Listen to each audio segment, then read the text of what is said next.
كيف السبيل لدفع الشر؟ ما الطرق؟ حظ العراق جوار الفرس ملتصق. كيف السبيل لدفع الشر؟ ما الطرق؟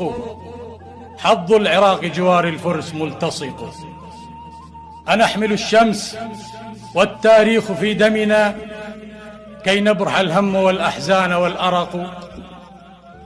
لقد بلينا زمانا في حقارتهم من قبل حتى ضياء الوحي ينفلق. من قبل ذي قار لم نلجم أعنتها، تلك الخيول لحرب الفرس تستبق.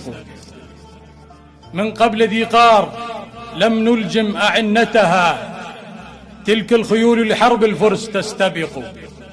فجدد الفتح أحقادا بخستهم، مذ قالوا إنا لهذا الدين نعتنق. أرنوا إلى العرب ما حلوا بساحتهم، في نار كسرى بيوت العرب تحترق.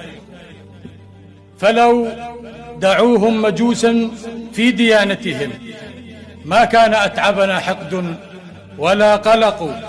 مذ راح كسرى تعبنا من مصائبهم، وخجر السم للإسلام يخترق. ودوخ الجن في الخبث الذي ملكوا، كيف الروايات محض الزور يخترق. ويدعون بأن الشرع منهجهم، وإن تواروا على أقداسنا بصقوا.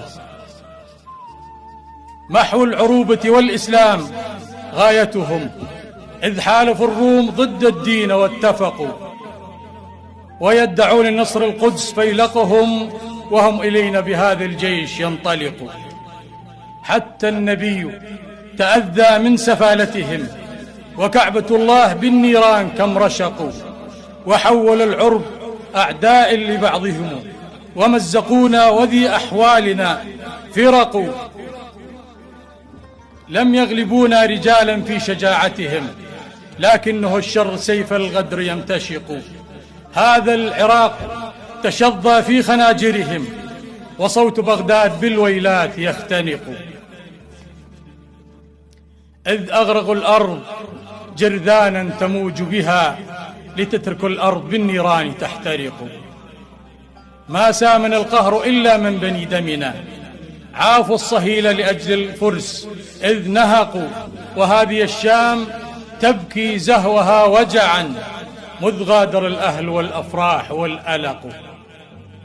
وأهل صنعاء ما عانوا وما خسروا، في ركب بغداد نادوا الشام والتحقوا. لا يصلح الفرس والأعراب في وطن، لو السماء بخد الأرض تنطبق.